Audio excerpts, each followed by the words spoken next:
people share when their horrible gut feeling about situation turns out to be dead on. Story 1 was dirtbagging around in western North Carolina and sleeping at campsites a short hike off from the Blue Ridge Parkway. I'm sitting by my fire one night when a guy just steps out of the shadow into camp and scares the bejesus out of me. He apologized and explained that he got turned around on a hike and was finally back on the right trail, but he was hoping to sleep on my site till morning. I allowed it, gave him a beer and a brat when we talked on the trail. Nothing unusual, and by the time I woke up, he was gone. The next night, I was camped another 20 or 30 miles down the parkway, late as all hell. I was about to call it a night when, I guess, who shows up? Same dude. Still not super weird or concerning. I was mainly shocked by how fast he seemed to be moving on foot. I figured he either hitched or knew a good shortcut trail. As the crow flies, it would have been only 18 miles or so from the previous night spot. Not at all inconceivable. The night proceeded about like the one before it, and by daybreak, he was gone again. The next day, I decided I would hang around the area and experiment with this guy, just to ease the nagging feeling I had. I moved literally across the parkway, and parked alongside it as always. Then started hiking a trail with my pack as normal. This time, though, I broke off the trail and hit him on a rock as a carton, from which I could see my truck in the trail. About an hour later, as dark fell at all. Made sense. Headlights. Dude had a vehicle and had been following me, using my truck to locate me. I waited until he had hiked well down the trail searching for my non-existent campsite before I booked it out. Still not totally convinced he meant me harm. Maybe he wanted a friend? I don't know. I quickly loaded up and moved again, this time backtracking past the first site mentioned and continued on another 20 miles or so. Sitting up late again, making a hobo pie, and shooting whiskey. When he showed up the third time, I knew something was off about it. I showed the same hospitality as I had been, but I was more wary of him. It could have easily been a coincidence, us moving in the same direction, me making camps and relaxing all day, while he stacked mileage on the trails running alongside the parkway. But for him to show up that way after I turned and backtracked 50 miles was no coincidence. Sure enough, that night, I woke up in my hammock to this guy kissing my neck and ear. I cracked him hard and the ribs jumped up, sent my bowie to his neck and made threats, something to the effect of cutting his balls off and stuffing them down his throat. I remember my exact drunk John Wayne line. I'm a good bit bigger than he, but I'll give credit for stones or possibly foolhardiness. He made lunch for my knife, so I tossed it out of reach and grappled him into a choke and cranked down on him until he was unconscious. Hog-tied the son of a bee and left him there. Slashed 3 of his tires on the way out, and drove my butt to Asheville for a few days. Jeez, OP, you were a lot more forgiving than I was. I think after knowing that the guy was following me, I would have packed it up and just gotten out of there as fast as I could. I'm really sorry the dude started to do that stuff to you, but I am happy you were able to get out of there relatively unhurt, if not a little shaken up. Story 2. My parents befriended some guy from their church that was a couple years older than me. I was 23 when this happened. I knew who he was, but didn't know him. We just live in a small town, so people know people. Anyway, they invited him over for dinner one night, and he brought his pregnant girlfriend. And we all ate together, and my dad testified, and then the guy testified. I'm not religious, so I sat there silently waiting for all of this BS to end, so I could go do something else. His girlfriend was super nice and really attractive, and it just seemed odd she was with him, because something was just off. I couldn't figure out what exactly it was. I just didn't like the guy. We finished up dinner.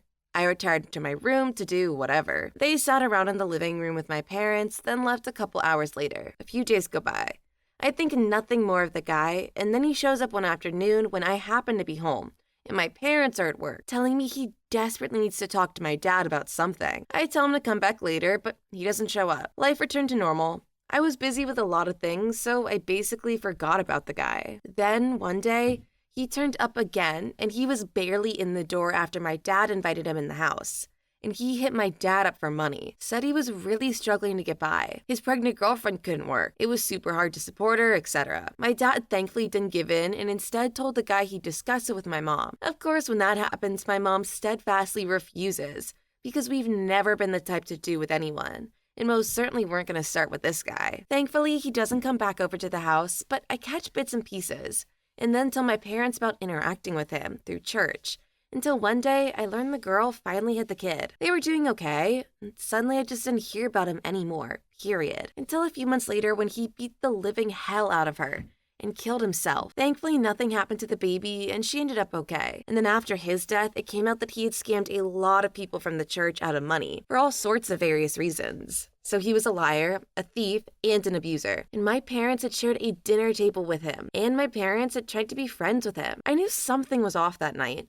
I just couldn't figure out what. Ever since, anytime I get a vibe from someone, I stick with my gut and keep my distance. I'm a big believer in going with your gut, and I have the same problem with my mom, where she always wants to believe the best in people, even if it ends up costing her time or money. I'm happy Opeep's parents didn't get caught in the Deuce scam, especially since it sounds like he was able to pull a fast one on a lot of people. Hopefully, the girlfriend and baby are doing fine now and are able to support themselves. Story 3. I have one. I had been living with an older, about 13 years older friend, but moved out of her house after getting a new job. And she had another one of her friends move in with her and her husband. He was actually older than her by a year or so. I still didn't quite have a home near my workplace location, so I occasionally slept on her couch. Older friend has a room all to himself, but he talks to me a lot before going to bed, hanging out with me on the couch. His second wife was divorcing him, and he had 3 daughters and 1 son, only 2 from the currently ending marriage. Oldest daughter was only 3 years younger than me, from the accidental and horrendous disaster of a marriage. He hasn't seen her in ages, but he was planning on a trip because she was going to be 16 soon, and his first ex-wife had said she would let him visit. I am 19 and very naive, and it's cold in her vintage trailer home. Don't make them like that anymore because the law won't let them. So I don't think much of him getting under the same big blanket, but I pretty much have to imply that I need my space because I have work early. Need to sleep. I sleep terribly. It feels a bit weird. Later, my friend is giving me a ride to work and tells me that he talked to her last night and was interested in dating me. She asked me how I felt about giving him a chance, and I immediately respond with no. I tell her that 16 years of difference is too much for me. He wasn't unattractive, but bells went off in my head, and I found a different place to sleep the next day. Years later, my friend calls me to tell me she is so upset. He's going to jail for incest. His daughter, close to my age, finally told her mother that she was going to elope with him, and they were reported for it by the mother. It was revealed the relationship started soon after he met her again when she was 16 to 17. He's in prison for a long time right now. Dear Lord, reading this story took so many turns, I had no idea where we were going. I kind of want to know where this story takes place because I'm sorry to our US Southern listeners, but it sounds like to me that someone was playing Sweet Home Alabama a little too much. All jokes aside, I'm happy that guy is being punished, and I hope the daughter is able to get the mental help she obviously needs to deal with this. Story 4. I had this girlfriend in high school. Let's call her X. We were at our friend's house party. Everyone was totally out of our faces and having a good time, except me. There was a new exchange student who had been at our school since the start of the week on Friday. He was a very loud and funny guy, so to speak, and everyone was loving him and laughing at all his jokes and thought he was this great guy. But there was something about him that made my skin crawl. And I'm quite a good judge of character, and there was something about him I just really didn't like, and I just couldn't put my finger on it. So I never made any effort to socialize with him at all, and just kept my distance while keeping an eye on him, acting all protective of X and whatnot because testosterone. He got on quite well with X, who would sit and chat away to him quite the thing, while I felt and stayed quiet by her side. I spoke my concerns to my closest friends at the party, as well as X, but was brushed off, however, and told that I was just being jealous, because I wasn't getting all the attention for a change, and that I hadn't even given him a chance. But I trust my instincts far too much for that crap to give him the time of day. After leaving, he offered to walk X home, to which obviously I was having none of it, and quite bluntly stated that she was coming back to my house to stay, and that is her boyfriend's job. She scolded me on the walk home for being rude and that he didn't know that we were together, so there was no harm done, etc., etc. He ended up walking one of the younger girls at the party home, 16, because they apparently lived in the same area. On Monday after returning to school, word had gotten around that he R-worded her, and it was spreading like wildfire, because she went to the police immediately afterwards, and it was proven, and he'd been taken into custody. Hate to say I told you so, but... Story 5. When I was 12, my mom and dad had reservations for Valentine's Day at a restaurant that was higher end for a nice date night. They were separated at the time due to financial means, but still spent some time together. We were there the week before and enjoying a family dinner. Valentine's Day comes around and I feel sick to my stomach and a presence. My mom went on her date and later complained that he stood her up, which was uncommon of my father. He adored her. I recall a comment if he had a good reason. The next day, my mom, brother, and I get home from grocery shopping and park outside the house. And there's a black car parked across the street. My mom proceeds to ask us kids, "Do you know what that is?" To which we answer no. She tells us that it is an unmarked cop car. You can see the light strip in the window. I wonder why they are here. She gets out of the car after a moment and we start to take care of the groceries. Normal things. One of the police officers, dressed in a suit more than a uniform, comes across the street and asks her some questions. Questions about my dad? She answered them and explained they were divorced. He breaks the ice that he died right before Valentine's, which explains why she was stood up. She croaks this information to my brother and I, and we have finished bringing in the groceries by this time. We locked up the car and kind of just sat in the living room for hours and fought tears. Some friends came over, I don't remember who. I called a friend, told her through sobs and hiccups what happened. From there, I can't remember much until I was just about done with high school, but I sure as hell ignored Valentine's Day celebrations.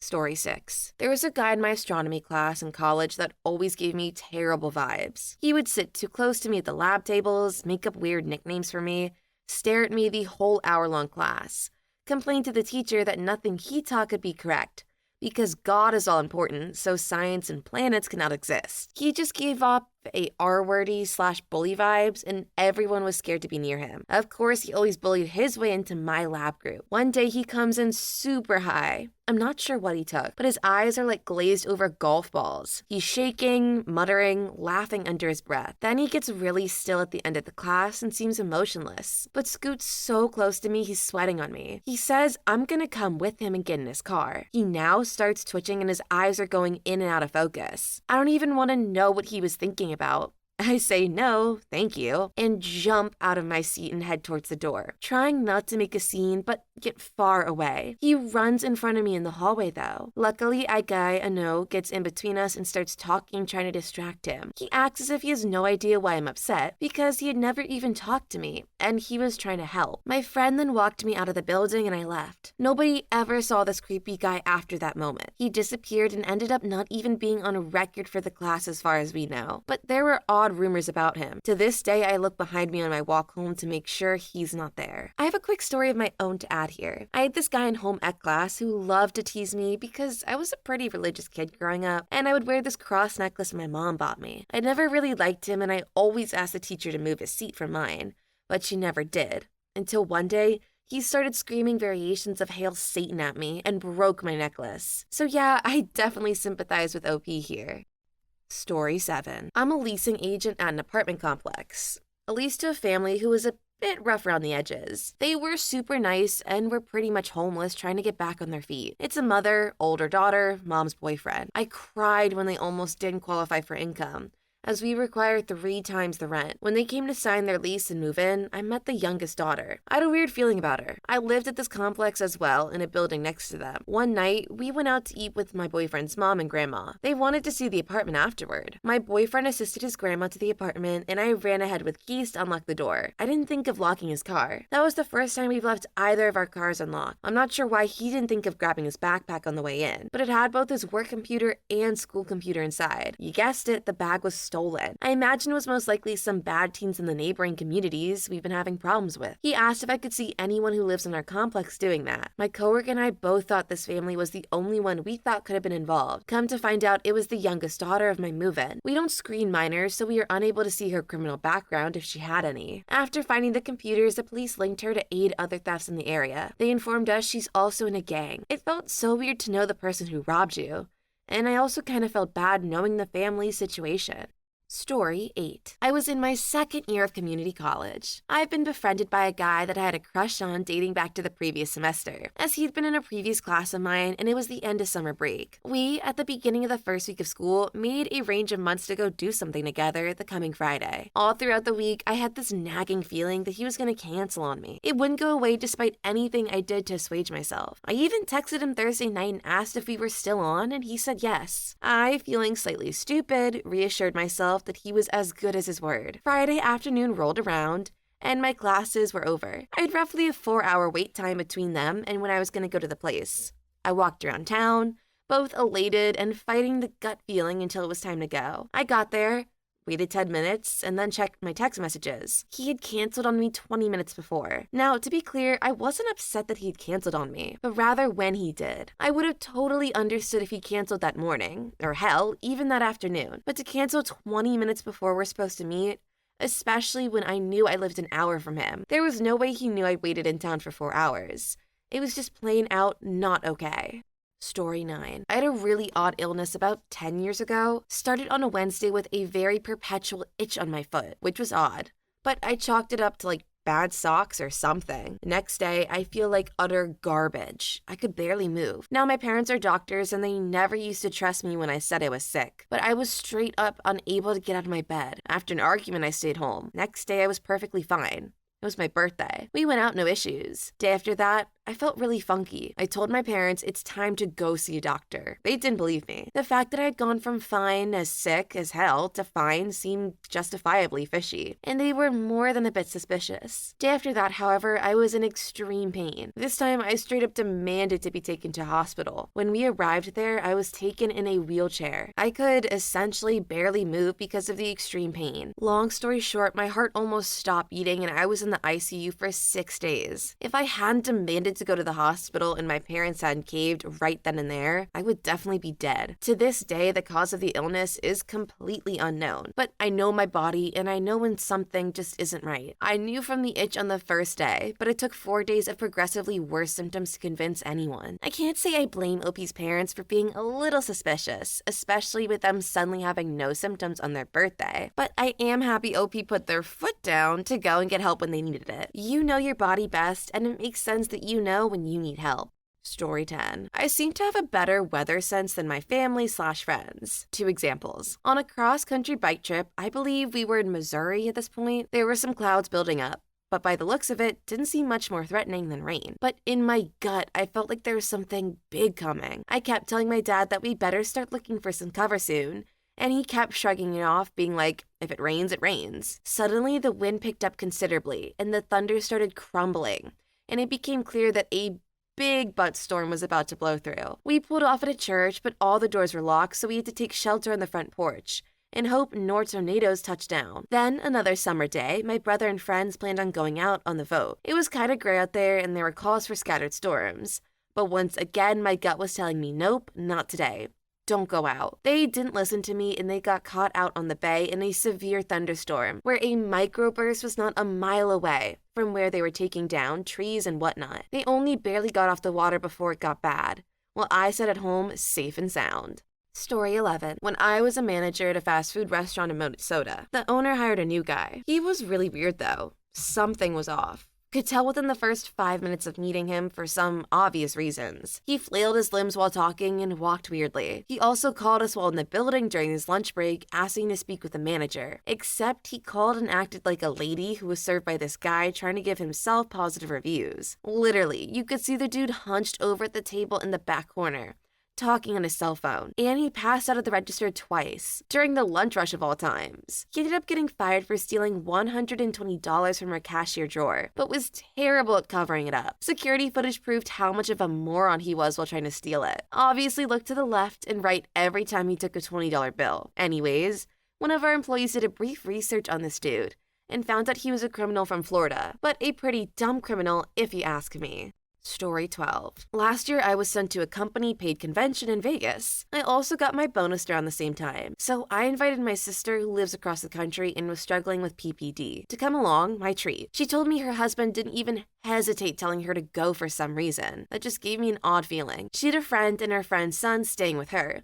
because the friend's husband was deployed in Korea. While we were in Vegas, the friend posted pics of herself having lunch with her sister's kids at their school. It just seemed odd, kind of inappropriate. Again, that bad feeling. We had a great time and headed home. 2 months later, she caught her husband and the friend going at it on her couch. He tries to play it off as a one-time thing, they were drunk, blah, blah, blah. I told her then that she couldn't trust this.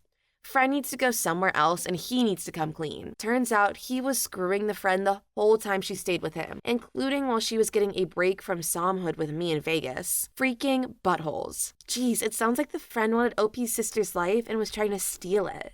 Story 13. I had a clingy friend who was basically obsessed with me. He wanted to know the details about my life, like where I live, and anything I said. I started to get an evil vibe about him. Like, he was gonna do something horrible. One day, he asked if I wanted to ditch class with him. I said no. He kept on trying to get me to ditch. He pointed in the direction of where his house was and said he didn't live far from the school. I held my ground and told him I wasn't gonna ditch with him. He got angry and got a metal pole and started hitting the ground with it because I wouldn't ditch school with him. A few months later, he basically tried home to me. A while after that, he tried following me after I told him I couldn't hang out. I didn't see him for 2 years after that, and he was still super clingy, creepy. And he became a huge jerk. Ironically, I found out where he lives, which was far from the direction he pointed. What does his family look like? What do his friends look like? And what kind of car did his family drive? Story 14. One time, I was sitting outside thinking about my dad. I don't remember what I was thinking exactly, just that I missed him and wanted to hear his voice. I have a phobia of phones. Maybe that's the wrong word. Point is, I hate them. I hate the whole experience of calling someone up, thinking of what to say, trying to get my thoughts in order, and having to hear my stupid voice on the phone. On this day, however, I decided to give my dad a call. The phone was answered, and I heard the sound of his voice, like a grown-up, but the sound kept cutting off. I kept shouting, "Hello? Dad, hello?" Eventually, the call dropped. I thought the whole thing was weird. I later found out that my dad had been in a bad motorcycle accident that day, which had broken his phone as well as a number of his bones. He received my call from the hospital and thought it was weird that I should be calling him out of the blue. So yeah, my dad was in a lot of pain, and he almost died on the day I decided to call him. And that's why I don't like phones. OP, I don't think this is just a phobia of phones so much as it's a mixture of anxiety and now trauma. I would definitely recommend seeing someone about this considering how much you do kind of need a phone in today's day and age. Story 15. So mine's not so horrible, like a bad person, but more freaky, because it happened to me and my mom. I was in a play during college, and it was one where we were basically on stage from start to finish. Well, during a live show near the end, I fainted because I was on stage from beginning to end. I didn't get a chance to have water and didn't have any during intermission, so no wonder I fainted. Anyways, I was able to get up from the ground and finish the show. Fast forward to backstage, I have been seen by those who needed to make sure I was okay and dressed to go home. I called my mom because I just don't feel strong enough to walk to the train and then home. My mom answers, comes and gets me and tells me she just had a feeling that she needed to stay up and wait till I came home. She normally would have been in bed when I got home from my play. So it was nuts that she just knew she needed to be there for me. Like I said, not horrible, but creepy to me. Please leave your story in the comments. I would love to make a video on them in the future. Also, don't forget to like and subscribe.